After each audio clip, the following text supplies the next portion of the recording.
Awesome. So let us know when we're live. Awesome. Welcome everyone to the UKITT Season 6 Week 1 stream.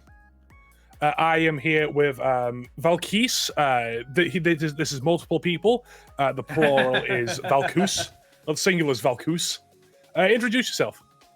Oh, yeah, I'm Adam Valkys Walker. I'm a Pokemon player for God knows how long now at this point, and we're ready to crack on with some UKITT games. Thank you for that wonderful introduction. Awesome. Introduce yourself, our friend. Well, you've been playing for quite a long time. I haven't been playing for that long. I've been playing since around Sword and Shield days. I am Cameron Seaberty Wingrave. I basically really started competing this season, but I've always been told I have a voice for radio, voice for this stuff, so I'm giving it a try. Absolutely. And after our little chat the other day to get ready for all of this stuff, we're ready for this. And as far as I'm aware from what's going on, we've got some pretty exciting games coming up. Oh, absolutely. Well, let's see. Who do we have? Do we say who we're streaming, right? Yeah, might as well. Let's crack on. Yeah. We've got a couple of games ready to show off. First game we're going to be showing off is a game on cart, which is absolutely fantastic for people to have a look at. And we have Shawnee Boy and Away versus Way. This one I am particularly interested in because I have some history fighting Shawnee Boy online. He says that I am his letter demon, so I am quite excited to see how he fares here. Awesome stuff. It's always nice when we have a little bit of history with these players. Do you know which teams these players are representing? So we're going to be seeing first up. I do not know. Right. So, give me one. I shall grab that for us. We have. While he's getting that, I would like to apologize to the Montenegro Mushanas for Way and the Battle Subway Surfers for Shawnee Boy. Ooh, okay.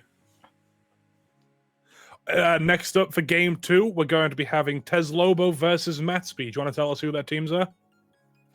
Yeah, give me one moment to... Oh, yeah, absolutely. So we've got the Sinnoh Shamans and the Postwick Patacakes being represented in game 2. I personally have been friends with and spent a little bit of time around both of these players, both exciting players. We've got a fair veteran of the circuit in Matsby taking on relative newcomer Teslobo, and it should be quite the exciting game. Fair enough. Next match, we have Matt Potter versus Xeno VGC. Awesome stuff. Another very exciting game. Some very well-rounded, well-known players coming in here. And finally, wrapping up, we've got our wild card match, an exciting different format for a couple of players to experience and get involved in, of Mythical taking on Poker Replays. This is going to be a good match. Poker Replays been making a recent upsurge on Twitter. People might have seen them recently, so it's going to be a good match. Awesome stuff. There's a couple of things. With this being season 1, are you playing in this season yourself, Cam? I am not. This is my first season even hearing about UKITT, but I was immediately on board when I heard about it. So for now, I'm just commentating, but who knows? I might take a crack at competing next season. I think that'll be brilliant. Hopefully, we either bump each other in the ladder, or we'll be sat here talking about some more games going forward. With that being season 6. Season 6. Week 1. Shall we crack on with this first game? Yes. So the first game is going to be Shawnee Boy versus Way. Right now, let's crack on. Shawnee Boy versus Way is ready to roll. Coming up, hopefully our game should be on stream in front of us and kicking off. The black screen usually takes a little bit too long already to roll. So looking at the team sheets, it looks like Shawnee Boy has Assault Vest, Rillaboom, Focus Sash, Moody Smeargle with Spore, Follow Me, Fake Out, and Wide Guard. Mystic Water, Rapid Strike, Citrus Berry, Nasty Plot, Psy Shot, Caloric Shadow, Rocky Helmet, Tornadus, and Follow Me, Helping Hand after you protect Clefairy, so no Sing. Righto. These leads are out on the field already. We've got Urshifu and Grimmsnarl staring down Calyrex and Smeargle here. Plenty of shenanigans afoot on both sides, both status users and hard hitters. Usually, it looks like the Smeargle could be what is it? It looks like the Smeargle could be in a bit of a tough situation. Well, no, the Grimmsnarl could be in a tough situation here because it could get hit by Fake Out, which means that's just basically free setup for the Calyrex. And there is this Fake Out that you reference here. We're going to see what goes on. Calyrex could still be a little threatened. It's going to go for that nasty plot. We'll see if the Urshifu is going to pressure this thing. It's just going to go for a taunt. Oh, out comes the taunt. Shut down that Smeargle's capacity. It is worth noting that Wei's Urshifu does have safety goggles. That is good to know. That'll keep it alive a little longer and keep it from being spored, but it doesn't have to worry about a sport at all while it's been. But due to the fact that it is safety goggles, it can now no longer outspeed this Calyrex. Right, we shall see what comes out. Smeargle here is going to leave the field, remove that taunt, bring in Clefairy, add a little bit of Frame Guard boost to its friend on the horse. Oh, but out comes the Thunder Wave, slowing down this Calyrex, bringing it down to a perfectly reasonable speed level. And more importantly, get outspeeded by the Urshifu. Surge Strikes is going to come in, hit it 3 times squarely in the face. But with that Friend Guard, Calyrex takes it like a champ. Yep, and out comes that Citrus Berry to allow it to take another Surging Strikes. Yeah, incredibly bulky with that Frame Guard. That's unusual for a lot of Calyrex. And no full paralysis. Aye, no full paralysis. Astral Barrage coming out here, going to put massive damage down. Urshifu gone. Urshifu drops to the floor, and Grimmsnarl, even with the resist, takes nearly half of its HP. Special attack boost going up. However, this could look bad if what I think it is in the bag. What do you think? Because Wei's restricted is that Terapagos, a Pokemon that Calyrex, Shadow Rider specifically, kind of struggles against. Yeah, it does usually have some issues. Like, Calyrex can still always play around like every Pokemon because just hits it with special attacks that aren't ghost types sometimes. But yeah, being a normal type and out comes the Chi-Yu. Chi-Yu is definitely an interesting pick to bring in. It is worth noting. It is worth noting that this Chi-Yu is Focus Sash and it does not have Snarl. So if it wants to click Dark Pulse, that Clefairy can just redirect it away. Yeah, it'll definitely keep things pressured down. Clefairy is definitely going to have to be, should be clicking Follow Me here to keep Calyrex up and ready to press more Astral Barrages, collect more of its special attack boost along the way. Yep. However, we will have a see as to what other options are available. This Clefairy might just choose to protect yourself. Reading into a couple of that play is the obvious play, but I'm not sure what Wei has available to stop the Helping Hand. Okay, Helping Hand is interesting here, leaving Calyrex at risk to take that hit. Light Screen going up. There's here, the Light Screen. The bulk on Wei's side a lot larger. Oh, the Heat Wave, expecting the Terra Fairy or the Follow Me. And the full paralysis. That is incredibly unfortunate for Shawnee here. Taking that full paralysis, we're in a position to put big damage down. Definitely pick up that KO on Grimmsnarl and probably drop, definitely break Chi-Yu's stash, maybe even drop it. No, it's set at +3. Yep. And from the damage rolls with this, Calyrex could take another Heat Wave, but on a critical hit, I'm not quite sure. And there's always a chance that it's just a damage roll as well. Like out comes, I'm assuming, the Terapagos. That is Terapagos coming in, indeed. We had to see just the something little to baby tank. Turtle and turning into slightly bigger turtle. Just coming in to take that Astral Barrage. Sure, Follow Me coming out here from the Clefairy, redirecting any potential dark type moves. Here's another Another Heat Wave coming in. Calyrex the critical hit on the Clefairy! That's unfortunate here. As Clefairy that probably should have lived there has dropped. Then out comes the Smeargle and the Urshifu. Yeah, it is worth noting that due to Wei's Urshifu going down, Wei no longer has anything that is immune to this Spore. Yeah, Spore is definitely an issue here. Fake Out is as well. However, this is an interesting little game to be played because Terapagos right now can take that close combat. Similarly, Chi-Yu doesn't particularly want to take a Surging Strikes or a close combat either, but Smeagol can break both of those potentials with a fake out. But obviously, this fake out is one of the obvious plays. So where it's going, what's going to protect here is definitely a difficult decision to be made. It is worth noting. It is worth noting that only the Chi-Yu can protect, because this is choice specs Terapagos. Okay, so yeah, we see Chi-Yu leave the battle here in favor of Grimmsnarl coming back in, potentially to absorb that attack. Fake out comes out. Fake out goes into the Terror Shell, which will break that Terror Shell, removing its effectiveness. We're going to make this Terapagos flinch, not be able to strike back. However, Surging Strike is going to go into the Grimmsnarl, and while it will drop it through the things, this Terapagos is now left on the field. Intriguingly, what we have seen here is that this Terapagos is slower than the Urshifu. Yep, despite it not being Choice Scarf, and now Wei seems to be in a pretty tricky position.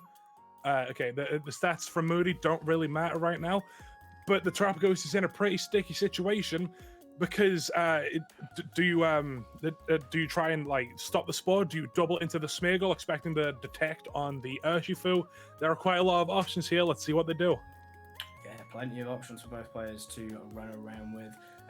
Urshifu is a big power point here. However, should you make one misstep with this Urshifu, it will drop, and without that Urshifu, Smeagol, however much of pain it is for every player, is not something that can win a game on it. So we're going to see a terrestrialization coming out here for, I believe this is Wei, and it is going in on the Chi-Yu. We're going to see Terra Ghost coming in. Because baby Pagos, it may be small, but it does still hit hard, especially with that Beads of Ruin. For sure, Heat Wave out, dropping Smeagol down to its focus sash. Urshifu no not quite guard. Going down to below half. Surging Strikes going into Chi-Yu, doing ridiculous amounts of damage, even though it's no longer super effective. Taking all 3 strikes to take it down, but there's even a chance that 2 could have done it. However, this is going to leave Terapagos to move freely. Now, do they take out the Urshifu, or do they call the Protect? Let's see. Fainted. Smeagol goes for the spore. Oh, Smeagol's faster. That is either a slow Terapagos or a very speedy painting dog. I think it's a dog. I've never really quite worked out what Smeagol is. However, I'm pretty sure it's supposed to be Beagle, isn't it? Putting it to sleep. Oh, yeah, that makes sense. Special defense goes down, but that doesn't matter when you're already on 1 HP. Between Follow Me and Close Combat, this should be game. Deal with anything else. Well, you get to see Close Combat comes in. Close Combat comes out. It takes out the Terapagos, and Sean takes game 1 of this set. Very well played there. There was a couple of the game turns in this game there where we saw Sean. Perhaps due to a bit of paralysis and a couple of things where he was on the back foot for 1 or 2 turns with the right plays and the right calls, he's managed to pull that through and turn that around into a victory. Absolutely, that was a very exciting game to watch. Let's go on to game 2. Awesome stuff. Let's kick this off. Let's see if the leads are going to change up. Are we going to roll the same way we have been for a little while, or are we going to see something different? How is Wei going to adapt to this set with the leads? Are they going to change up? And here's Grimmsnarl and Urshifu again versus Sean with once again Smeagol and Calyrex. Rolling it back, it seems to both players did seem like they were in the position where they kind of got what they wanted out of these leads, and they must be the ones they are most confident with to run into the opponent's team with. Are we going to see mix-up in opening game plays, or are we going to see a direct repeat of game 1? It looks like it could be a direct repeat. However, Wei could adapt because that Grimmsnarl does in fact have the Terra Ghost. Oh, wait. Fake outing the Urshifu. But do they lock that in? Do they go for the nasty plot? Oh, the Terra Fairy worried about... Oh, wait, never mind. Not going with the Terra Fairy, not worrying about the foul play this Grimmsnarl has. And it looks like Wei is committing to the Terra. Yeah, Terra coming out straight away on turn 1. We're going to see Grimmsnarl going for that Terra onto the Grimmsnarl. Preparing to catch a fake out, which might backfire depending on where things are going to go. This fake out is going to come out from that. We're going to see a detect on Urshifu, keeping it nice and healthy. But do they go for the foul play? Smeagol's fake out comes out, bounces off of that detect, and Calyrex is going to nasty. Oh, no screens. I think this is the foul play. Yeah, we're seeing an aggressive play coming out from here, or at least an attack coming out. The foul play into the count, and it lives on 2 HP. Whoa! That was some stuff to clench about. that was certainly a very active turn 1. However, because of that citrus berry, it looks like Calyrex might be able to live a Aqua Jet from this Urshifu and take out both the Urshifu and the Grimmsnarl. Failing that, fortunately, Smeargle might be able to follow me away any of those potential threats. However, Calyrex is now in such a big position to just get that redirection, press Astral Barrage, and have things in front of it drop. While dodging that fake out with that Terra Ghost, it has now made itself from a hard resist to a big weakness to Astral Barrage. Being a relatively slow ghost type in front of Calyrex Shadow Rider is not what you want to do, especially when the Calyrex Shadow Rider is at +2, and out comes the light screen. Light screen might be coming out here, but I don't know if that's going to be enough for it to live. Astral Barrage is going to come out. We're going to hit some big damage down. We are already at +2. The Urshifu survives! But Urshifu manages to survive the turn. We'll see where this attack's going to go. Actually, no, I tell a lie. It's going to go exactly into the Smeargle because of the follow me we have seen. Grimnay is going to come here, boosting that special attack, and we are going to see Surging Strikes come in. The Smeargle's defense may have been boosted by Moody, but because of these critical hits, it does not matter. Definitely not, however. Smeargle being Smeargle isn't known for its bulk, it's known for being annoying. The way. Yeah. And it is now certainly out of the way, so we'll get to see what's going to come in here. The screen that's gone up now, while on one hand will be nice in helping Way's team live the attacks from the Calyrex, the counterpoint to that is it's now got another boost, so it's going to start to sit and struggle. Both sides are going to bring out some new Pokemon. And then out comes this Terrapagos, able to tank that Astral Barrage. So that means to break that Terra Shell into the close combat, you will have to hit it with that Psyshock. He's either got the Psyshock or he's got a couple of other options from Urshifu. Urshifu carrying the Aqua Jet could be used to break that. And then try and go for the Oko with the Psyshock, especially hitting on the physical side of things. It's actually going to ignore that light screen, which means this is going to hurt probably a lot more than Way is expecting it to. And Terrapagos unable to protect. He's not going to be able to stop this play. And we've seen from the previous game that this Calyrex can take a Surging Strikes from the Urshifu. Aqua Jet's going to come out here and break that. Yep, the Aqua Jet comes out. Breaking that Terra Shell. Out comes the Psyshock. Does it KO? The Terrapagos barely lives. Surging Strikes takes out the Calyrex, and do they get the single target Terra Starstorm Choice Specs KO? We shall see. That was. I'm very surprised to see that Terrapagos live the +3 Psyshock. The Dark Pulse. Dark Pulse is an unfortunate play there. I assume they were maybe predicting for a switch or expecting a Terror. However, we now see Clefairy coming in the place of that thing, and it is back down to, once again, Urshifu has to deal with every piece of damage left on the board. Staring down 3 Pokemon on Way's end, but 2 of those are on incredibly low health. Yeah, you could just redirect everything. That Terrapagos is locked into that Dark Pulse, so they will have to switch out. If the Chi-Yu is in the back, then it could be taking a fat Surging Strikes. It is that Flutter Mane. Flutter Mane also not quite fond of taking a physical Surging Strike, so we see the booster energy popping off here, setting up that Photosynthesis, and it's going to claim a speed boost, which definitely puts a lot of threat on the board for this Urshifu. Here is the Protect, which Urshifu is faster. It is Sean's. This Flutter Mane is about to go down to the Surging Strikes, leaving just the Urshifu and the Terrapagos, which Sean's Urshifu does outspeed. Yeah, it certainly outspeeds. We've seen that. However, right now, we'll see where Way's Urshifu is going to put its attack. If it puts a big attack into current Urshifu... The taunt into the Clefairy. Sean calling that with the Protect. Yeah, keeping Clefairy nice and able to spend the rest of this turn, causing problems. Now, because of that turn 1 Terra from Way, the Terrapagos can no longer Terra for that spread Terra Starstorm, which means that Clefairy is now free to just lay back, click follow me, so Sean can just clean up the rest of the game.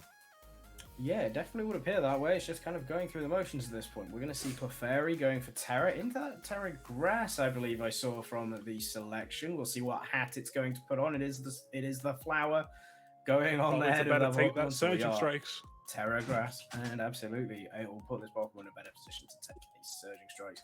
Follow me coming out here, redirecting any of the things in case the Urshifu's are speed tying. They are the same Pokemon. However, Urshifu on Shawnee's side is going to hit into Terrapagos and pick up that KO, and we'll see what Way is going to do with this. Does Way lock into that? Oh, with the close combat, predicting the Terra, or just going into the Urshifu in the first place, but it doesn't matter because Sean's Urshifu will outspeed and knock it out in the next turn. Yeah, looking at the way things have gone, Sean's played this very well again. There was a couple of moments there where Way could have been in a really commanding position, and things have just missed things out here and there. Like the main one, I think that everyone was quite surprised by, is that Calyrex living the 4 times effective foul play on 2 HP and making it through to put some big damage down, pick up a couple of KOs, and set up this Urshifu to clean up the rest of the game. And as we just saw, Way locked in the forfeit, which means Sean wins this set 2-0. Yeah, absolutely. Shawnee takes the win. With that is a win on the board for the Battle Subway Surfers as well. Yeah, it does look like that is the case, my friend. Is there anything you want to talk to? Is there anything you want to talk about, like about that set? Any thoughts you want to get out?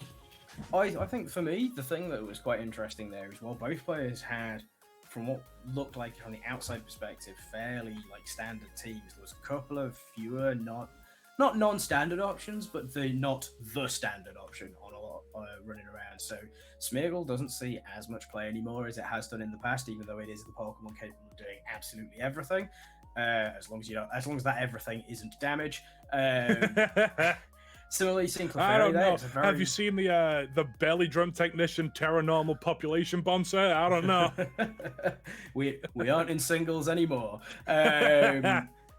But the other saying, similarly having the Clefairy there again, not so picked at the moment. However, definitely a more used option, especially in these Calyrex Shadow Rider centralized teams.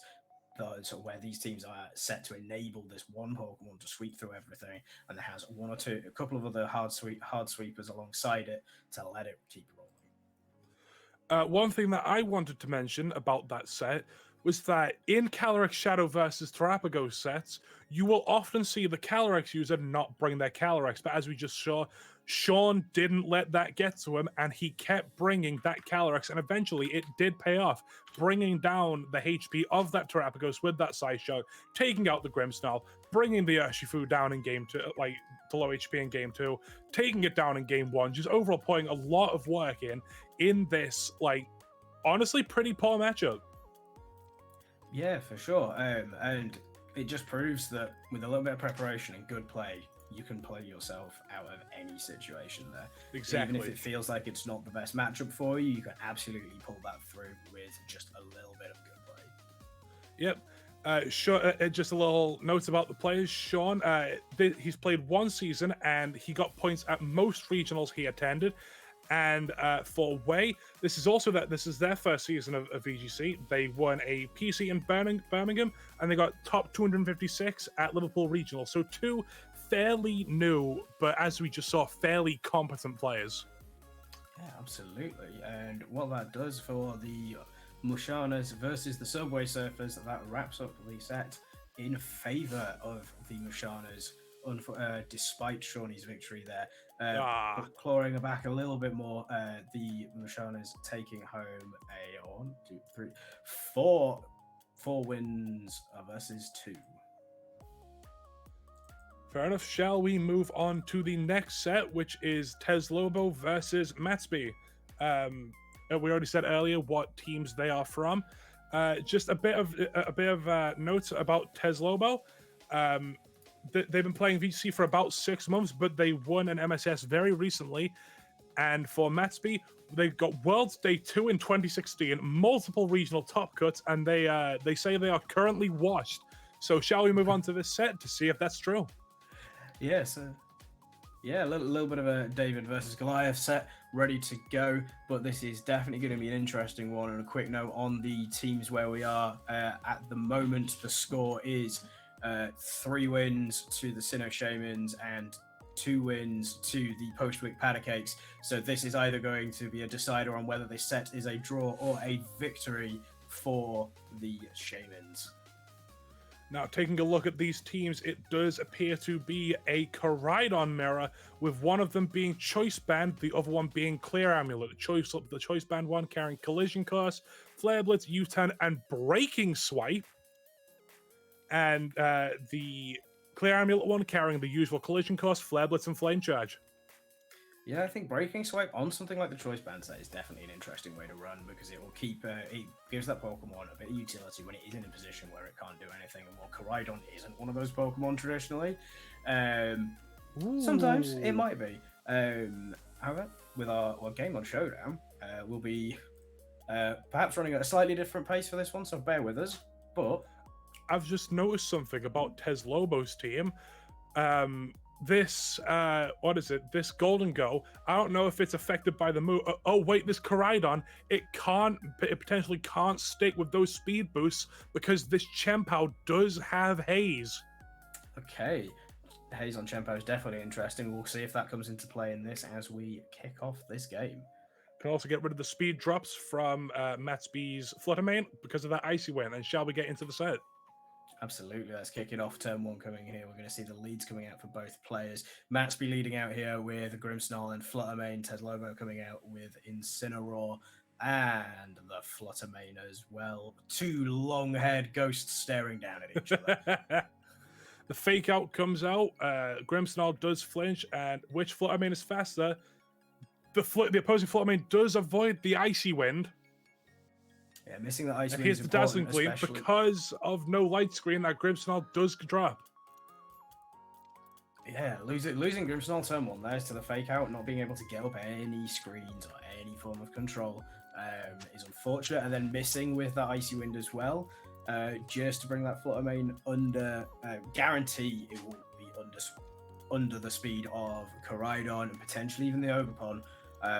Certainly causes some issues. Matsby on the back foot here after an unfortunate miss. We'll see where this plays into during the next round. Yep. Let's see. The Orichalcum Pulse. It does look like Matsby's Fluttermane is faster, despite Teslobo's one being. It does look like Matsby's. It would be that speed booster anyway with that Icy Wind. It is the Focus Sash. Focus Sash is always good to see. Dazzling Gleam coming out here from Teslobo's Fluttermane. Koraidon tanking that after taking the Terra Fire here. Flame Charge coming in the sun, one-shotting to the Fluttermane on Teslobo's side and covering itself from that knockoff. However, Koraidon now losing its Clear Amulet means it is vulnerable to potential. It does look like speed drops. It does look like both of Matsby's Pokemon are in danger right now because the Raging Bolt has just hit the field, which means both of these Pokemon are in range to take a Photosynthesis boosted Thunderclap. Yeah, Proto Thunderclap is definitely a powerful priority move. Incineroar also being a Ghost type right now, thanks to its terrestrialization, doesn't mean it's out of threat range from Koraidon being either able to put a big Fire type boosted move into it since it no longer resists it, or Fluttermane potentially hitting with Shadow Ball as well. Matsby's Fluttermane is carrying Taunt, so if Teslobo wanted to do any defensive plays with that Incineroar, they wouldn't really be able to because of that risk. Righto. Let's see where we go with this. We see the special attack boost coming up for Raging Bolt here. Fluttermane is going to leave the field. Ogerpon's going to come in and replace it. We're also going to lose Incineroar on Teslobo's side. Koraidon coming in. The Matsby's Koraidon taking Protect. Volt Switch coming in for the Raging Bolt. And we see the Revolving Door, Intimidate, Fake Out, Reset for Incineroar. That is very bad for the Koraidon, as due to the fact that they have just clicked Protect, they are now vulnerable to that Fake Out. Yeah, for sure. Being vulnerable to the fake out is not where you want to be. I think because of this, being able to lose that attack, drop, and not take that fake out, I expect to see Koraidon flipping out of this and Fluttermane coming back in. However, this does leave Teslobo's Koraidon free to press an attack and see where it goes. Right, let's see. There is the spiky shield. Do they double into the Koraidon? There's the flinch and the breaking swipe.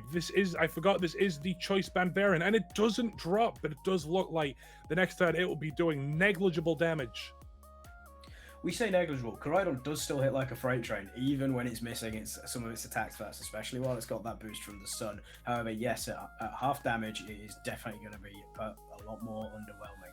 It will still be the fastest thing on the field, having received its speed boost, but whether it's going to do too much with that speed boost is an entirely different matter. Koraidon taking a little bit of notable chip damage from that spiky shield might put it in range of an attack later on.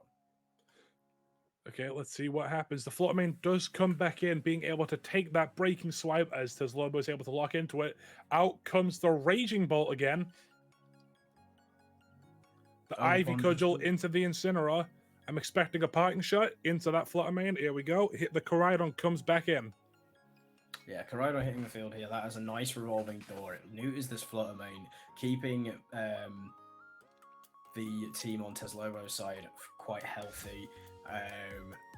And while the Fluttermane has taken that proto boost, it is a proto boost in speed, meaning with that special attack drop, the attack might be quite underwhelming.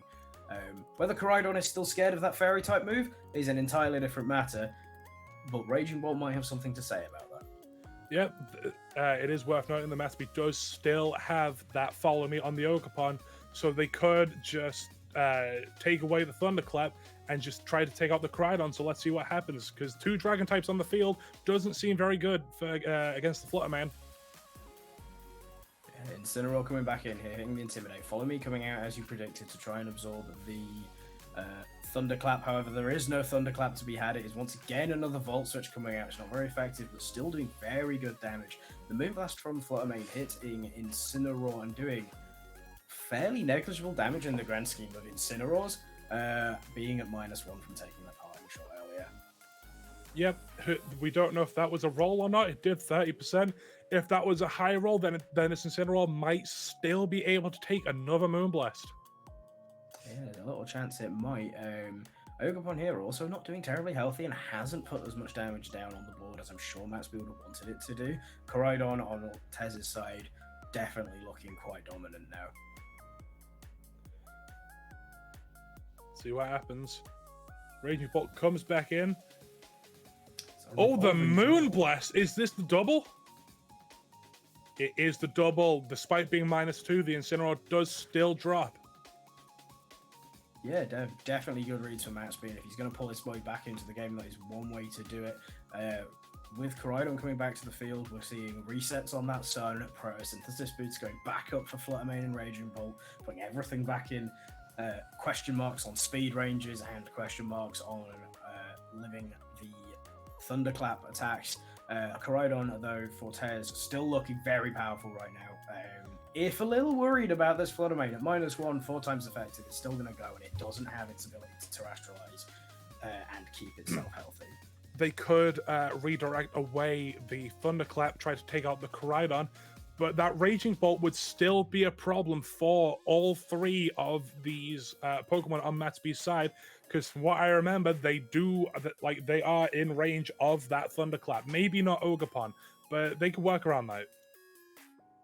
Yeah, for sure. Everything not looking terribly healthy. Follow me coming out here for the Ogerpon, trying to predict it. Moonblast comes in, even at -1, getting 4 times super effective, is going to knock this Koraidon down. Thunderbolt coming in, even with that Protosynthesis boost, isn't quite enough to take on Ogerpon, and this game has gone from various positions where Teslobo was feeling quite confident and looking like he was in a dominant way to win this match, has fallen behind due to 1 or 2 little plays here and there that Matsby's made, reading predicts and taking this, putting Raging Bolt very much standing alone. In game 1 of this David versus Goliath battle, it does look like Goliath is going to win. Matsby putting to work that day 2 worlds, the world's invites, Let's just see what happens, how the next few turns play out. Because Raging Bolt, I don't think it has that that spread move damage to be able to take out both of the Koraidon and the Flutter Mane before it drops itself.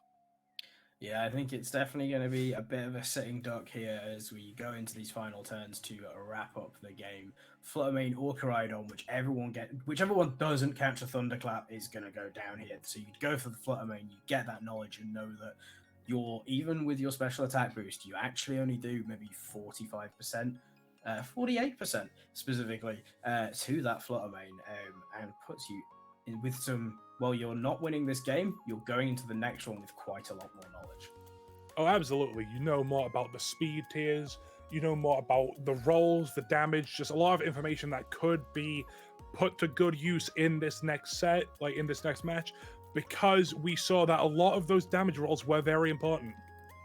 Yeah, absolutely. There was quite a few, as we can see here, just on this ending screen. There's loads. There's 2 Pokemon on very low health. The Ogerpon lived an attack on very low health. I think the only Pokemon that we saw drop fairly convincingly was the Grimmsnarl. So, what adaptations would you like to see between Matsby or Teslobo between these games? Pardon? I didn't quite get that. What adaptations do you want to see between either of these players going into the next set? Given it's a relative mirror match with entirely different techs going on, what kind of changes are you expecting? Are you expecting changes to leads? Are you expecting to see some different Pokemon coming in? I could see Teslobo potentially bringing that Chempao. Flutter Mane doesn't like the physical hits, and with that Chempao, with that Chempao, Matsby's Koraidon would have dropped through that breaking swipe. Yeah, for sure. It absolutely would have done for me. The things I'm expecting to see is adaptations from Tez's side, maybe bringing the Tornadus to establish a little bit more speed controls. We saw speed was one of the contentious issues when both of these players are playing very similar teams.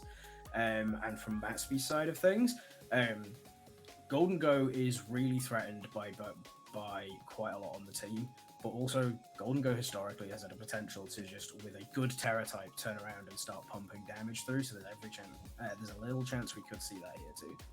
Yep, it is that nasty plot variant. It's not the choice spec, so it doesn't have the immediate damage, but we can see if it does anything in this game too. Righto, let's see what these players have for us in their new leads. See, with these leads, Matsby is once again leading Grimmsnarl with that Koraidon instead of the Flutter Mane this time with Teslobo, also leading the Koraidon with the Incineroar. Aye, 2 sandwich thieves hitting the field along with their dark type best friends. Grimmsnarl here for Matsby, Incineroar for Teslobo. We've got fake out potential for that Incineroar, and we know that that Grimmsnarl did drop last time to some big attacks. The Koraidon mirror is interesting. We're going to have to see here which one's going to terrestrialize or which one's going to leave the field, because both of them kind of scare the hell out of each other. This Koraidon is vulnerable to that Thunder Wave, which could be very annoying in this endgame. Terrafire, I'm assuming the fake out into that Koraidon. Yeah, the reflect, is that a Flare Blitz into the Grimmsnarl? It's a collision course into the Koraidon. Yeah, collision course that does, even through Reflect, do really good damage, just proving how much power Koraidon has as a single target nuke or a Pokemon. And Incineroar reading the fake out is also very useful there. Reflect coming up will, in the long run, add a lot of value to the bulk for Matsby. As we saw last time, like while he was taking hits in the past, some of them would have liked to live a little longer. This is going to hopefully keep that Koraidon pressure down a little bit throughout the rest of this match. Yep. So let's see how they play during turn 2. Out comes the Raging Bolt trying to take that Thunder Wave or the foul play. The Koraidon with the Protect. Yep, the Raging Bolt absorbs the Thunder Wave. The parting shot into the Koraidon does not work. Yeah, a little bit of a bounce for both players there. Be that hitting into the protect, stopping that, keeping your stats nice and healthy, ready to rock and roll, and losing your ability to play speed control. With this in front, with Raging Bolt and Incineroar in front of Brimstone, Prankster doesn't work anymore on Dark types and hasn't for the last 2 generations, and Thunder Wave not being able to affect Electric types. Both, like, Grim kind of can't establish its speed control that it's looking for, so I expect it's either going to get out of the field now or put up that second screen. It does look like Teslobo was going for that risky play with that parting shot because the Koraidon is still holding that clear amulet. Yeah, keeping hold of the clear amulet is definitely good for Koraidon here. It'll protect it from a fair few extra pieces coming in. Light Screen's going to go up here, and Collision Course is going to bash into Incineroar and take the one-hit KO. Koraidon is not going to live the rest of the field, though, as Draco Meteor comes from its fellow past type Proto Dragon and drop Koraidon to the floor. With that Cornerstone coming out with the Flutter Mane. The Flutter Mane does have the speed advantage, especially with that Sun Up and the speed booster.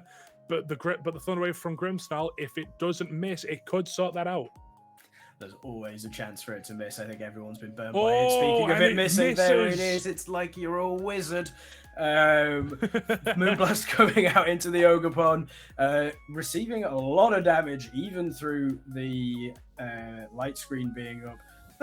Volt Switch doing slightly less damage now. It's at -2, but having the Ivy Cudgel of the Rock type one-shot the Flutter Mane is huge.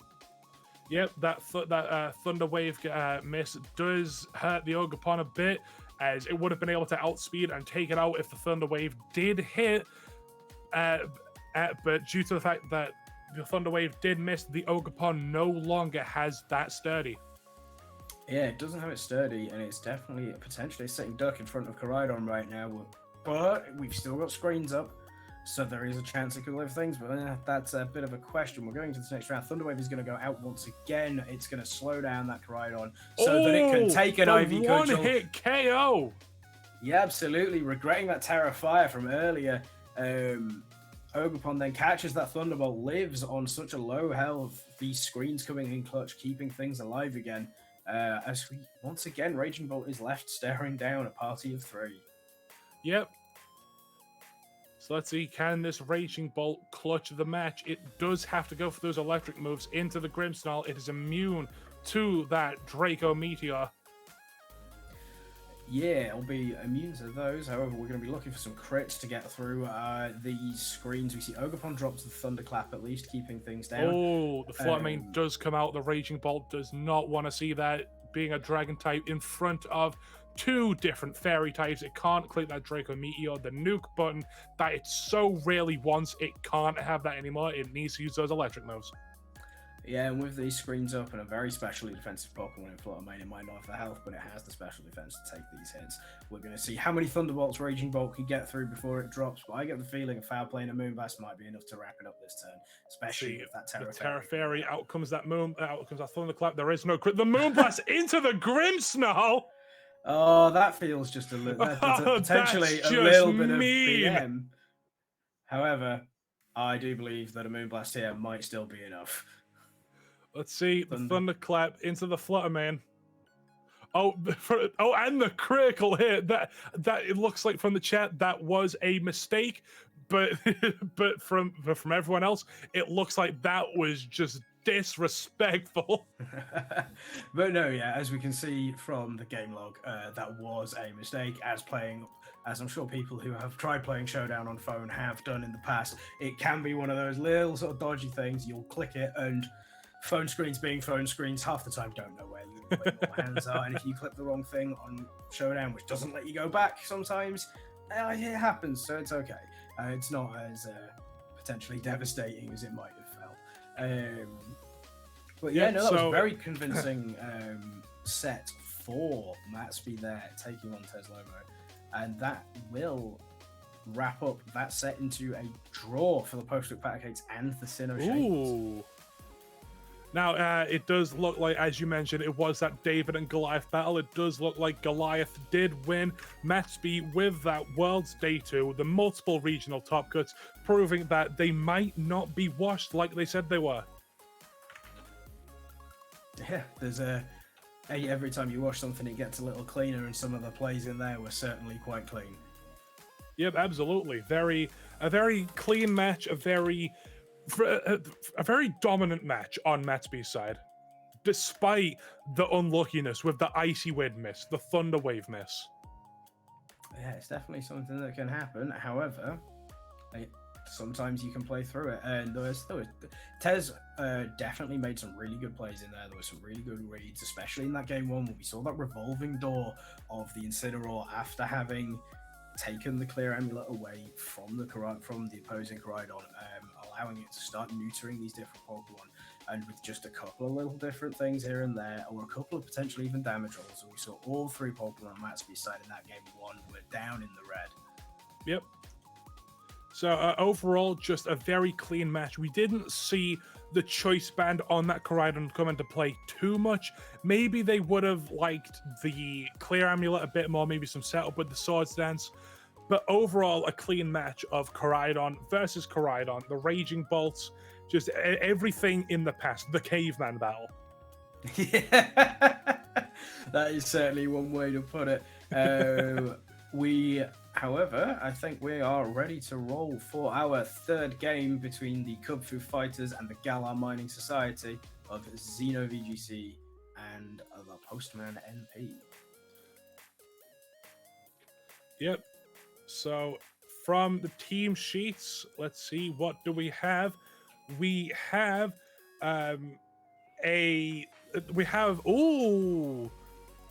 Eternal Snowman Zamazenta team with Zamazenta, Fluttermane, Pelipper, Rillaboom, Galarian Moltres, and Latios, with Xeno having Miraidon, Farigiraf, Urshifu, Whimsicott, Iron Hands, and Entei.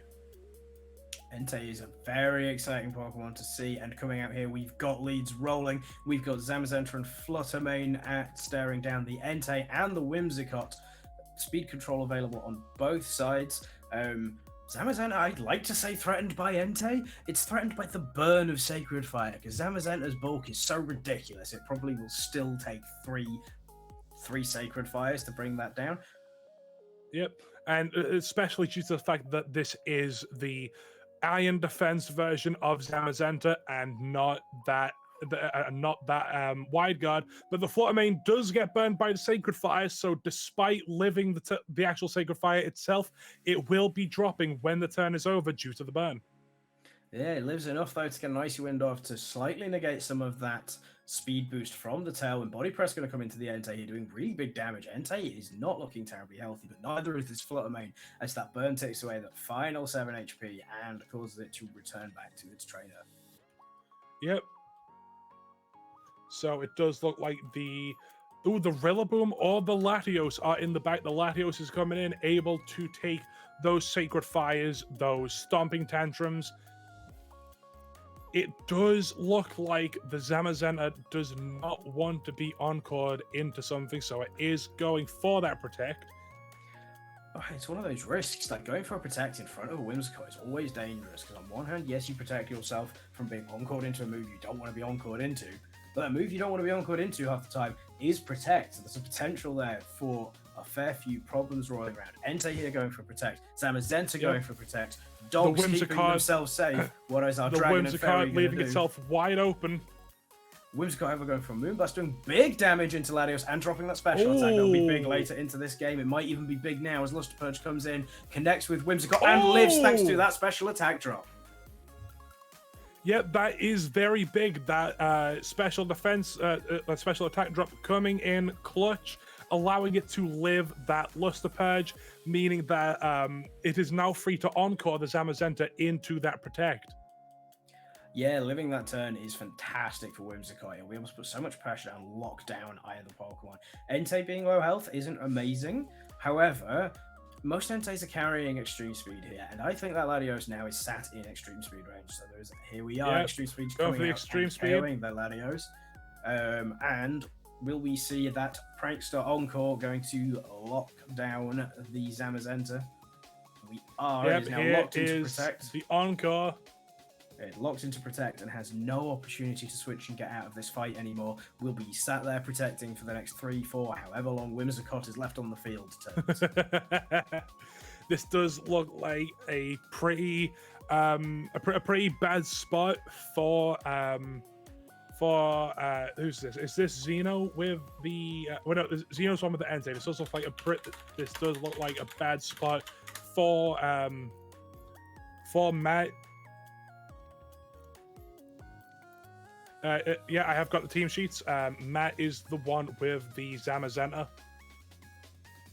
Right. We might see that we do see them locking in the Terra, the Terra Water for that Rillaboom, meaning it doesn't take super effective damage from that Sacred Fire. However, it is still vulnerable to the burn. The Miraidon switching in, getting rid of the grassy terrain.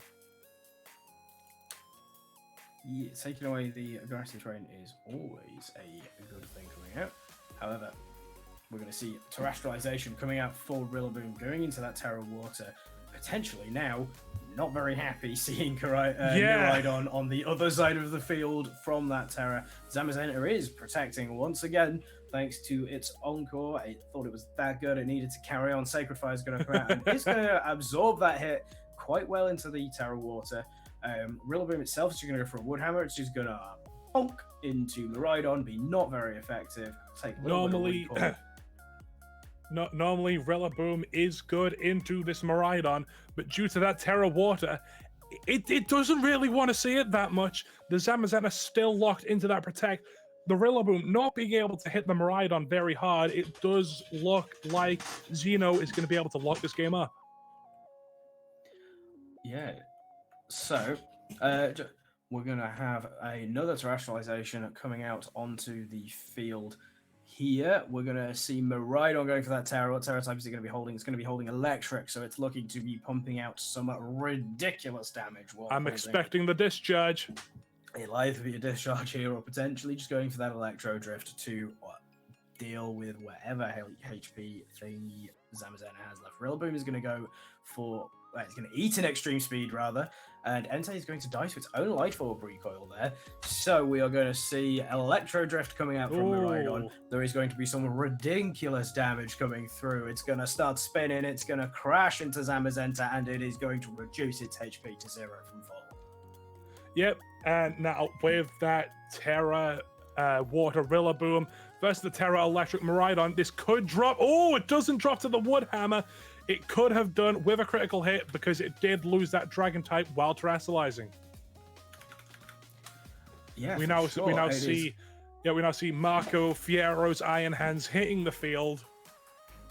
Terra Water Rillaboom versus 2 electric types. It does look like Zeno sees what's going to happen, sees the writing on the wall, locks in the forfeit, and it looks like Matt is taking that game 1.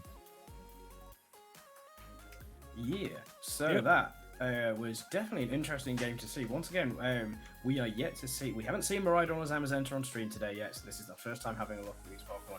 And Zamazenta is an interesting Pokemon in that matchup because it loves sitting in front of physical attackers. And while Entei was there, and as we saw in the back, there was that Iron Hands, it would have absolutely loved to see those. What it does not enjoy to see is a Terra Electric Miraidon in electric terrain pressing Electro Drift. Though saying that, I don't think there are many things that aren't a ground type that enjoy seeing that. I mean, I wouldn't be surprised if Miraidon did so much damage, it hits ground types anyway. But what would you like to see from the next match? Adaptations to teams. I actually don't think there are too many adaptations we could see from a team perspective. As far as I'm aware, Whimsicott and Entei was a lead I was not expecting to see coming out myself. However, it clearly proved itself valuable, and that burn from Sacred Fire, having such a high burn chance, and being able to drop Fluttermane so early into the game, just provided so much pressure, being a one-body up from turn 1. And while speeds were dropped due to Icy Wind, Tailwind was still in effect, so speeds were still in their favour, and simultaneously extreme speed exists. Extreme speed does not care if you are -7, -8, -9, even though it caps at -6 speed. It is gonna go fast.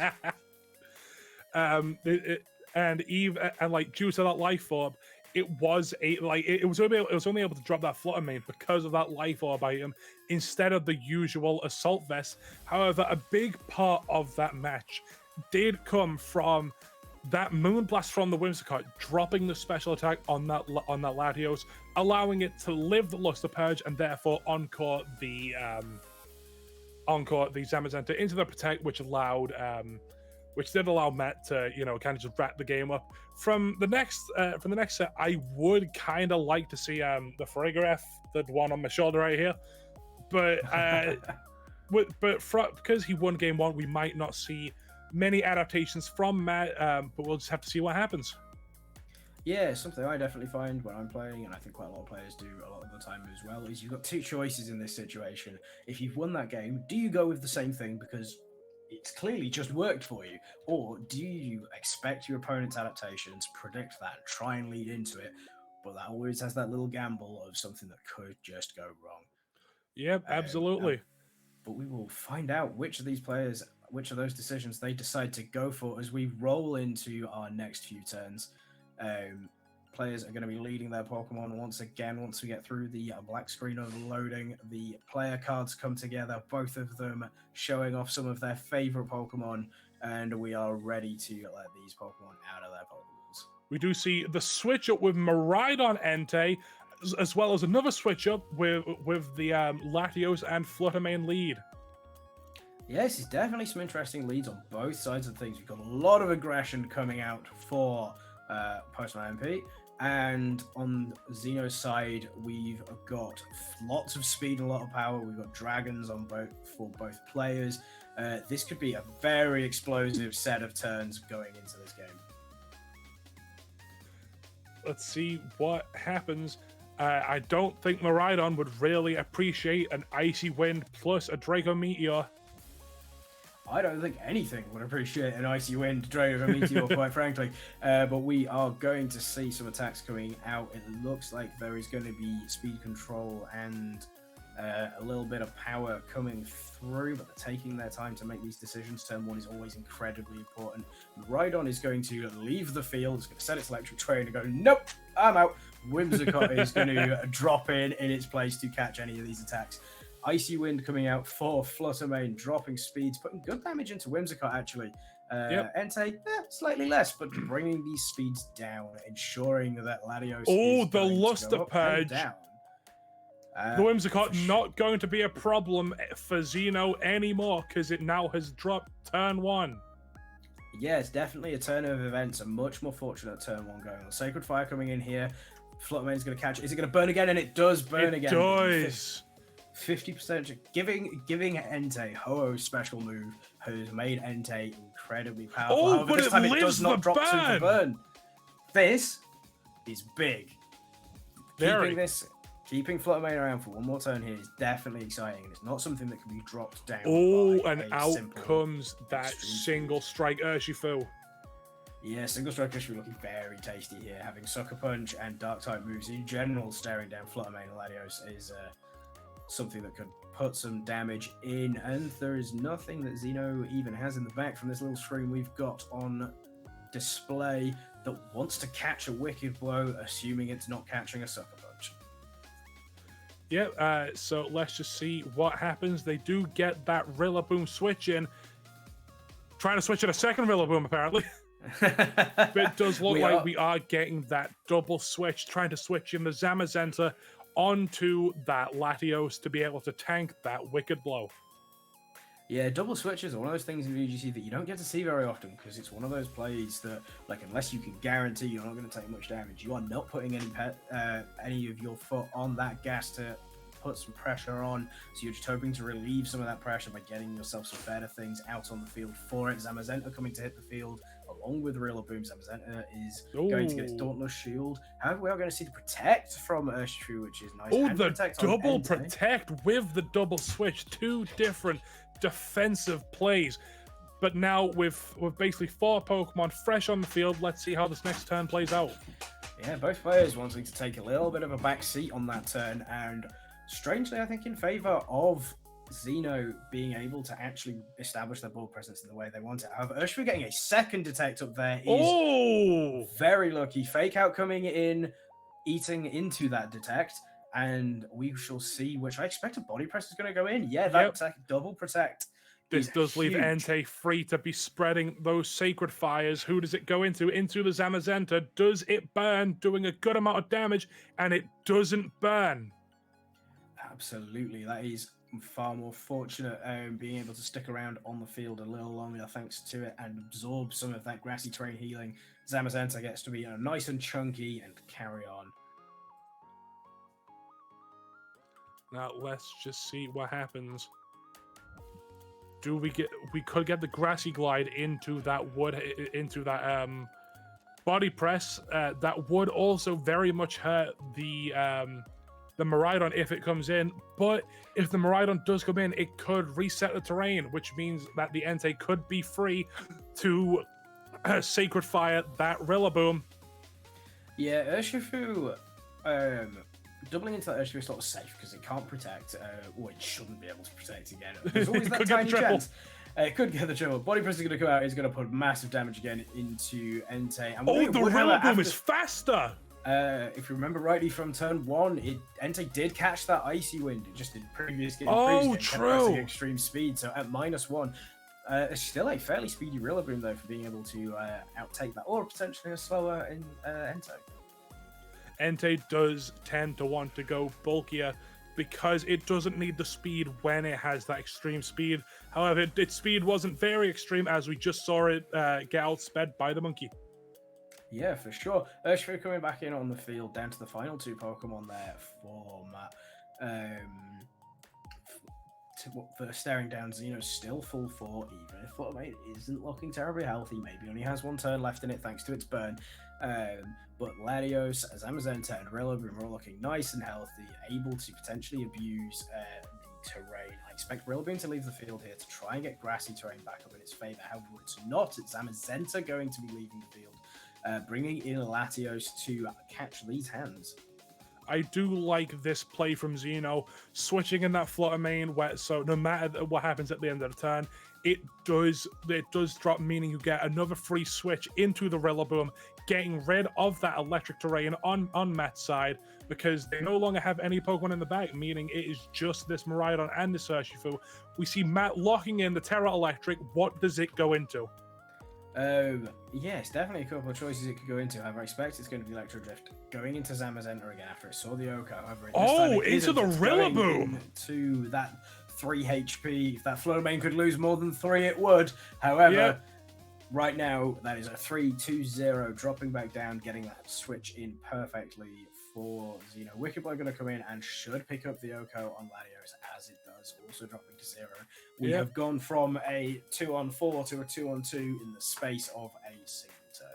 That's just the power of Miraidon and Urshifu. But now with Fake Out free on the field, we could see a Fake Out and a Body Press into this Miraidon, especially since it's no longer a Dragon type. We could even see the Grassy Glide. Yeah, we could see a couple of those plays. I am not looking at the team sheets myself, but I'm fairly under the assumption that most Miraidons are playing Choice Specs. Yep, this is the Choice Specs Miraidon with the Focus Sash Darkful. Okay, yeah, so I expect here we're going to see Fake Out and double in Endless Miraidon because it is the safest play you can possibly make. It can't protect, you get to hit it. You have to put some good damage down. However, Urshifu does still, with A+ combat, does still do a good amount of damage into it. Does it drop? It does! It's actually so good, it's enough to take the KO. Now, it does look like Matt could just play out with the Wicked Blow and the Electro Drift. Despite the electric terrain still being gone, it could still take out this Rillaboom, because as we all know, Miraidon is a bit of a powerhouse. Urshifu hitting really hard. Yeah, I think the only way out here would be to essentially crit Grassy Glide. It drops! It doesn't require the crit, because it's still a move that hurts quite a lot. Miraidon, while being a fairly bulky Pokemon in the nature of being one of our Ubers, isn't traditionally run with that bulk. Oh, Rillaboom, on the other hand, taking that Wicked Blow. My suggestion for that turn would have potentially been we actually hit into Urshifu twice there to try and drop it. As we see, that would have worked, and just, I guess, hope you can take the ride on attacks. But it's a bit of a risky play that hasn't paid off. Zeno taking a unfortunate 0-2 loss there. Yep, but with Matt actually being the underdog in this set, with Matt, wait, which one was this? This was Matt only going 5-4 at Liverpool and EUIC 2024. Still good results. Only one season of experience, but still multiple limitless top cuts, point scoring placings and he had point scoring places in global challenges 1 and 3. However, Xeno VGC, a multi-world qualifier, a regional runner-up, Internet's Day 2, Rose Tower Invitational winner, and playing for 12 years and consistently still trying to improve and learn. But it looks like the underdog does win in this match. Yeah, for sure. It definitely keeps it exciting. And what that does is allow the Kung Fu fighters to take a clean sweep of their first week, which is incredibly well done. Ooh. Yeah, they've managed to get a 6-0 win over the Galar Mining Society, only dropping one game in sets. So that is good an incredibly powerful performance, and I think we might be seeing a potential with a performance like that. There's potential for seeing a league-winning run coming out. Oh, absolutely. From the Kung Fu fighters. It does look like going on to Game 4, this is our wild card match, being in the Generation 8 restricted format. That is always something exciting to see. Wildcard formats, we're getting Sword and Shield Season 12. This will be great for people to watch, as we're going to have some of our newer players and anyone watching who hasn't had a chance to experience the older formats from Sword and Swish, Sword and Shield, Sword and Shield backwards. The swishing sword. Yes, absolutely. Experience any of these older formats is interesting. And there's a couple of different things going on, but also from these older formats, you get a chance to sort of see what was going on in those that timeline, and maybe bring some of those skills and combinations, if they're still in the game now, and have another play around with them. A couple of notes going into this match, as we're going to do, is Scarlet and Violet's been the year that over the last 2 years we've had open team sheets, and maybe some players who haven't played from now won't have realized that back then we played closed team sheet, so we had back in day. Yeah, back in day. We players had to spend time learning scouting techniques throughout games, as well as trying to play, memorizing what their opponents were running. Terrestrial wasn't fortunately a thing. However, the gimmick we're going to be experiencing this time is Dynamax, a very big Pokemon and very powerful moves. Yep, speaking of very big, a very big controversial mechanic. Not many people enjoy the Dynamax mechanic. However, it does make for some hype matches. Yeah, it definitely does. And I think we are ready to roll into this game if you are. I think before we roll with the set, we do need to talk about the players. Two very good players here. We have both Poke Replays and Mythical. Poke Replays you may have seen on Twitter. They've been playing VGC for the past 5 years. They've won multiple online tournaments, and they were in the top listed in last year's UKITT players. Being their first but definitely not last performance. A very good team player, and they're always available to help with his outfit prep. And now we see Mythical been playing competitive Pokemon since the 2017 circuit, so a very experienced player. Several high local placements, first, seconds, top fours, and 292 CP for Worlds 2022. Invite from locals alone. They have played in every UKITT season and was manager in Season 4. Currently top 5 on all-time standings for UKITT, so very, very hopeful. Bristol Regionals 2019, 10th place finish. Liverpool Regionals 2022, 19th place finish, and Worlds 2022 Day 1. So, looks like two very experienced players fighting each other in this match. Yeah, this will be definitely an interesting one to see. Players who have experienced this format themselves. So let's have a quick look at the teams for Mythical. We've got a Dialga Yveltal team with Gyarados, Thundurus, Ferrothorn, and Landorus. And for Poker Replays, we have Zacian Groudon with Charizard, the Grimmsnarl, our good friend Incineroar, and Gastrodon. A very for a lot of people, a very nice thing to see on teams. That Gastrodon, very popular Pokemon among some commentators. But I think we're able to go into the match, see how it plays out. Yeah, absolutely. This will definitely be good to see where we go. Both players are going to be hitting the field with some leading Pokemon. Poke Replays is going to be dropping Charizard and Incineroar, a Fire-type Fiesta. Looking into a Landorus, Thundurus. Neither of these Pokemon quite so happy to see that. A couple of things for players to note here. Terrestrial, not the mechanic. So Charizard and Incineroar are actually scared of Landorus. They can't change their type to get out of this match. And simultaneously, Covert Cloak's not a thing. So this fake out is incredibly safe. It is also worth noting that Landorus does not have that stomping tantrum in this generation. You know, if it gets hit by Fake Out, it won't be getting any boost. It also doesn't have that clear amulet either. It just depends whether it has Rock Slide or not. Yeah, well, that's I would like to think it has Rock Sliders. Traditionally, that is what we used to see with it, because where there's a Rock Slide, there's a way. However, whether that rock might be a meteor, we shall see. We see the immediate Gigantamax with the Dynamax. The Fake Out onto the Thundurus. See, what do we get? The G-Max Wildfire. Yeah, that's going to be putting in some big damage. It's going to be setting up that burning terrain. We are going to see Max Rockfall coming in, eating the Charty Berry. Keeping it alive, only doing about 50%, but setting up that sand to start chipping everything down. Wildfire Flames going down on the other side. Thundurus is burning away very quickly with these little chip down at the top of taking that hit. It does look like it isn't that Defiant set we saw win the World Championships. It does look like it is still that Prankster. Yeah, Prankster's definitely good having that speed control, always being able to... Thunder Wave is never a bad move unless it misses. as we saw earlier today. Yeah, absolutely. Charizard's going to go for the Max Guard here, keeping itself safe. Oh, the scary face. Not going to be able to drop it, but Max Quake going into Incineroar, then eating the other Resist Berry. Special defense is going to go up on Landorus, but the rest of its attacks are going to go back down thanks to this parting shot.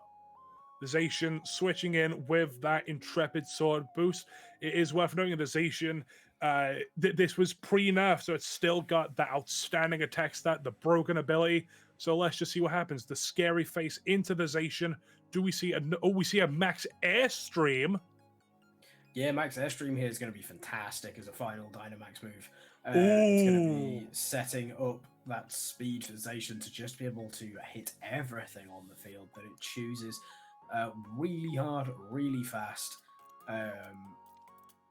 Both of these the Gyarados switching in. Going to fall down. Landorus is going to be bulky especially, but with its attack not quite as high as they would like it, and Zacian ready to outspeed it at a moment's notice. Landorus might not want to think about sticking around on this field. Yeah, definitely not. Definitely wants to be switching in and out, nerfing that Zacian's attack. But with that Gyarados, it looks like Charizard doesn't have many moves to be hitting it with, so I could see the Charizard maybe switching out in this next turn back into the Incineroar. Yeah, potentially so. We'll see what these players are going to roll with. We're actually going to see Zacian leaving the field, Groudon coming in, setting up the Sun, activating Charizard's solar power. Miss. But Blast Burn missing is incredibly unfortunate. Earthquake doing negligible damage to the Groudon, not affecting Charizard. Even in the Sun, Waterfall is enough to pick out that last 50%. Yep, G-Max Wildfire still in effect, chipping down that Gyarados and that Landorus. However, the Zacian still maybe not wanting to take that Earthquake because it is still weak to it. Yeah, it's definitely weak to it, but -2, Zacian is still fairly bulky especially on the physical side, being a Steel type as they all are. Yep. Well, it will be taking that attack. It might still live it. Gyarados is also being a little bit neutered by the Sun being around. Zacian's now at its +1 attack. Both of Mythical's Intimidators are out in front of it as well. So if one of these doesn't leave the field, I'd be surprised. Yeah, definitely. So let's just see what happens in this next turn. The Landorus does drop to that Behemoth Blade. The Power Whip into the Groudon with the critical hit. It doesn't miss, taking out that Groudon. That is absolutely a spicy play. Gyarados not normally carrying a move like Power Whip, but it's definitely come in clutch there. Incineroar going to come back in the field, lower the physical attack of that Gyarados. It won't be catching anything out with the Power Whip once again. But Dialga in staring down Zacian and Incineroar could definitely be interesting. Dialga's traditionally carrying... They usually Trick Room Pokemon, sometimes not even carrying Protect, so they can have 3 attacks in insert Dragon Loop here between Draco Pulse or Draco Meteor or Dragon Pulse, Flash Cannon, sometimes Steel Beam if they're feeling incredibly brave, and Earth Power as its coverage. But if it's got to drop one of those 3 moves, it could be the Earth Power, it could be the Steel type attack. I'm going to be honest, I would want to see that Steel Beam. I think that would be really funny. Could potentially take out the Zacian if they're feeling really funny. Yeah, I think it would certainly be a brave play to make, but we will see what these Pokemon are even carrying, because neither of these players know what each other's Pokemon are quite capable of beyond what they've seen in this game. See, we see the fake out into the Dialga. Zacian play roughing the Gyarados. It does take it out. The Dialga flinching, just being a sitting duck in front of this Zacian and this Incineroar. Yeah, the Sacred Sword, it's 3 attacks Zacian. It's 3 attacks Zacian.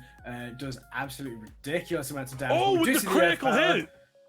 Yeah, the critical hit coming in, so we don't get to find out if it's enough. Yeah, with the Life Orb. Life Orb recoil is enough to drop Mythical's Dialga to its own attacks. We don't see what Incineroar was going to go to wrap up, though we expect Flare Blitz or a knockoff would have been able to do that little bit of damage. We did see Mythical with 2 different critical hits, but despite that, we still see Poke Replays being able to take that victory against Mythical in Game 1. Yeah, absolutely. It's a good Game 1 as well.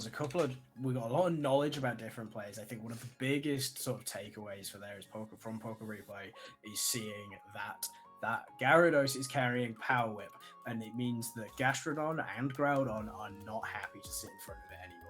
Absolutely not. However, they could work around that with the Intimidate from that Incineroar, potentially a Reflect from that Grimmsnarl. I feel like the Grimmsnarl could be a good adaptation in this game too, as we didn't really see Groudon do that much. Yeah, Groudon did drop in that last game, and while it's always nice to see Ubers doing things, especially in these double restricted formats. Groudon, I mean, it won the World Championships. It knows what it's doing. It does hit quite hard, especially in this match as well. I think Groudon is a risky, but like when it's in the right place, it's going to put out a lot of damage because it's going to be able to slam ground moves into Dialga, and with its potential fire coverage, be that in Fire Punch that it chooses, if it's chosen to carry it, Ferrothorn is not going to enjoy taking that either. I don't think Ferrothorn likes this team in general. The Incineroar, the Groudon, the Charizard, it does not like this team. It doesn't like the Sacred Sword from the Zacian. I don't think we're going to be seeing it. No, I definitely don't think we're going to be seeing Ferrothorn either. If we do, I'll be very happy because I love Ferrothorn. It's one of my favorite VGC Pokemon, but I think my personal biases here do not come into what is a good pick to bring into this game as our players go into their leads for the second round. I'm all for bringing suboptimal Pokemon just because you like it, but in a match as important as this, you don't really want to be doing that.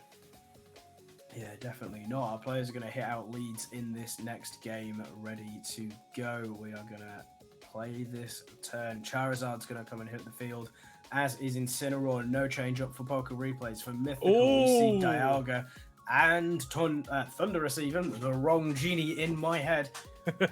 We've been seeing too much of it in the current regulation, but now we're in pastoral sets. Now it's all about that Thunderous. Yeah, absolutely. I think this is a good adaptation for Mythical here. We'll see if Thunderous is able to get a little bit more pressure out. It's not going to hopefully drop to various different attacks and a mile of chip damage coming through. And Dialga can sit in front of both of these Pokemon, being an incredibly bulky Dragon type. Yes, its Steel means it's not going to enjoy taking these fire moves as much as, I don't know, say another Dragon type Raging Bolt.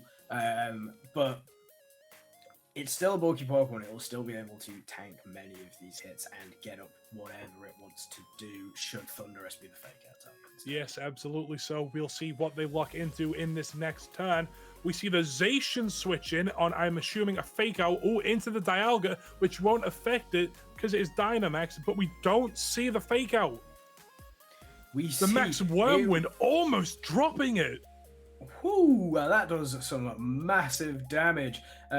What is also interesting to see there is we see that Eerie Impulse coming out, meaning special attackers in front of Thunderous are not going to be happy. Mainly the Charizard. Now we've seen all 4 Pokemon for Pokemon Replay coming out. Groudon and Zacian on the field, staring down this Dynamax Dialga and the Thunderous. However, Dialga, having lost a bit of its special attack from that parting shot hitting it, does make it not feel quite as useful as it wants to be. Max Wormwind, lowering the attack of everything on the opposing side of the field, is one way to get a Dragon-type move to be somewhat effective against Zacian. So let's see what they do in game 2 with this Dialga not being able to outpush as much damage as it wants, but the Incineroar comes back in. The Groudon Dynamaxing, I'm assuming this is for the Max Quake, the Scary Face, onto the Zacian, which is now an Incineroar. The Max Steel Spike taking it out, getting that defense boost, trying to take that physical Max Quake. Yeah, Max Quake it is as it comes in. With that defense boost, Dialga would have lived that anyway quite comfortably by the looks of things. However, with that defense boost, he's sitting a very pretty special defense boost coming up though for Groudon, meaning you'll be able to take those attacks from Dialga, and we are sat in a little bit of an interesting back and forth going on.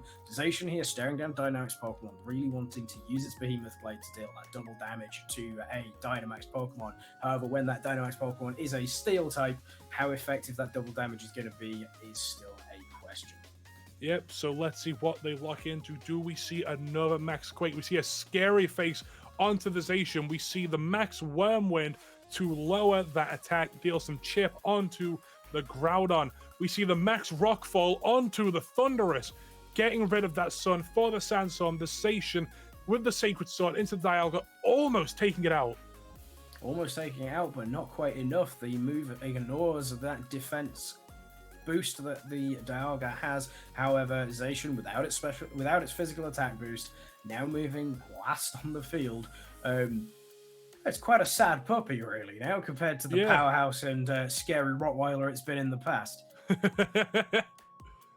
So let's see what this Rottweiler is going to be doing in the next turn. The Dynamax wearing off, the Charizard switching back in. The Thunderbolt taking it out! Whether that was a read or just Thunderous going for a little bit of extra damage, we're not entirely sure, but that was a fantastic hit going in.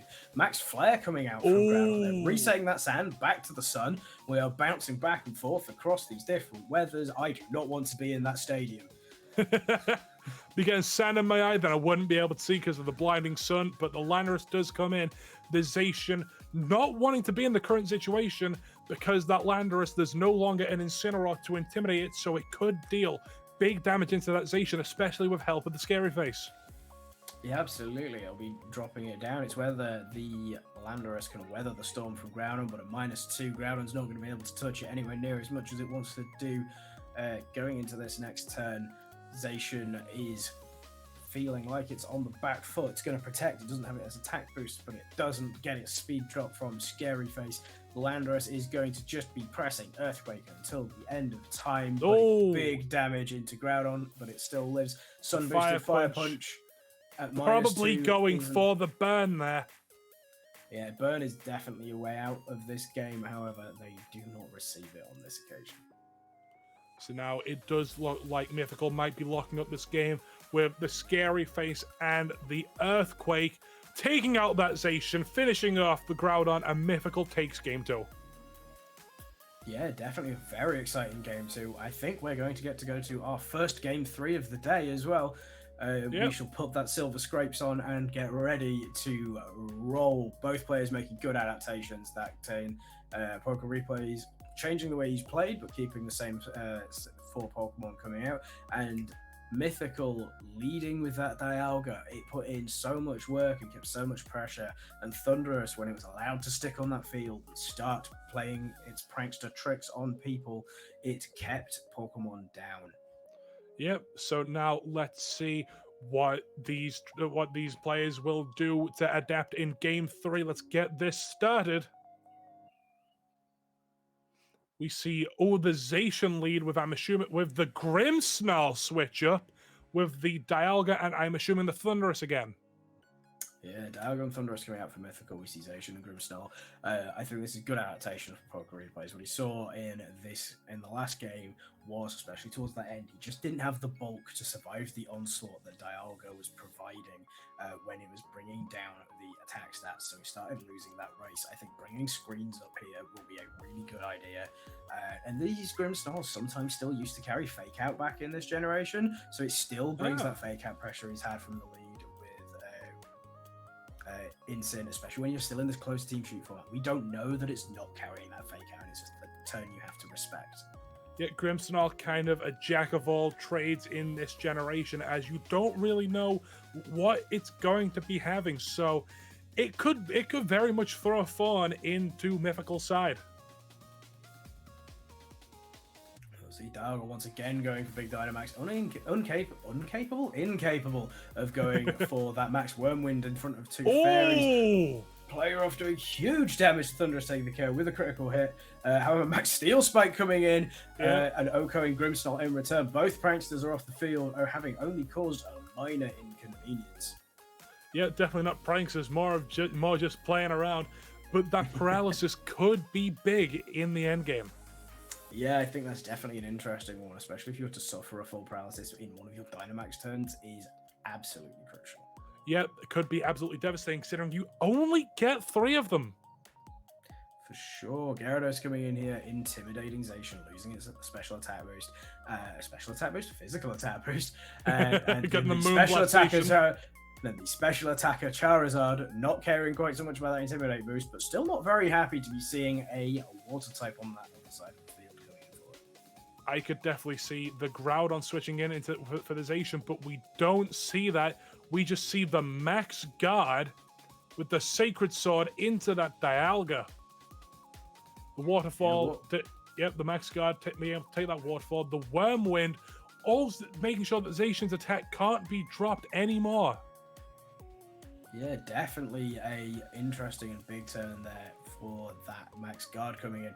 Yes, it eats one of the Dynamax turns for Charizard to be pressing Max Guard, and it never usually feels good to be pressing it, but being able to eat up one of Mythical's Dynamax turn with that attack, and also eat the Gyarados going for that Waterfall is keeping Charizard nice and healthy. Zacian at this point, minus its attack, hitting Sacred Sword into Dialga is just not doing enough damage to feel like it's putting out any pressure.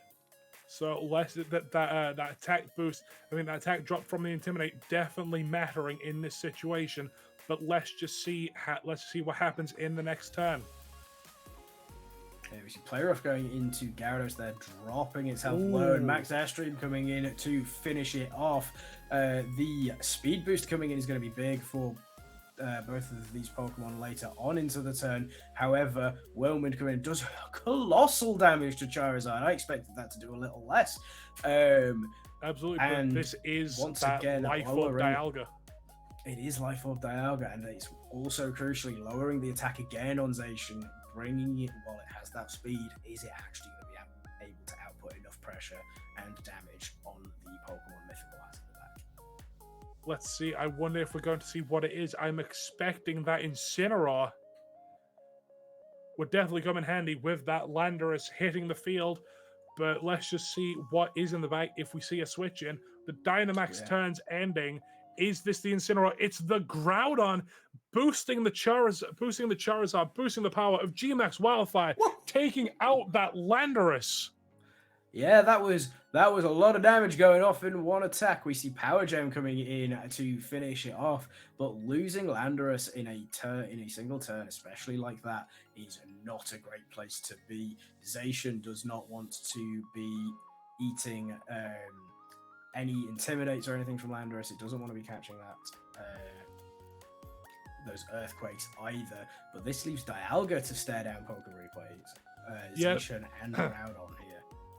Yet we see the Dialga facing down two restricteds. It quite frankly does not want to be facing down, and we do see Mythical locking in the forfeit, meaning Poke Replays will be taking that Game 3 win, meaning he wins the set overall in our wildcard match for the Generation 8 restricted format.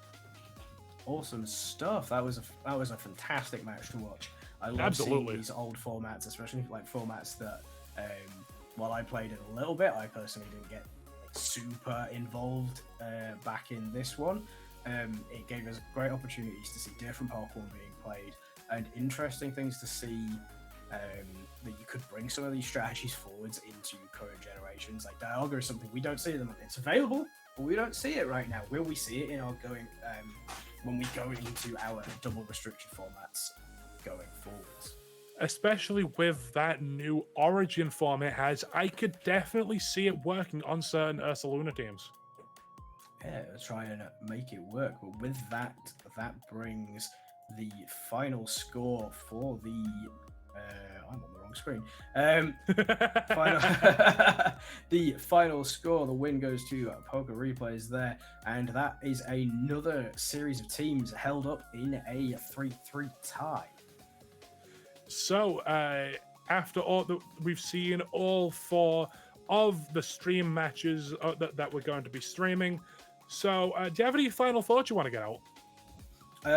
First things first, this is for an opening week. We've seen some fantastic games coming out from various different teams and different players coming through. I think we're in for a very exciting UKITT season, and I'm sure that the rest of the events streams we're going to be hosting throughout the season are going to be just as exciting to keep up with. Absolutely. So I recommend everyone watching you tune in for the rest of the UKITT weeks. You may see us again, you may not, but if you don't, then it's been nice commentating. These have been some very good matches, but I think we should sign off now. Yeah, absolutely. It's been fantastic. Thank you for joining me out on week 1 of season 6 of UKITT. I hope you've enjoyed your first stream with us, and that is goodbye from me. It's goodbye from him. See ya. Ta-ra.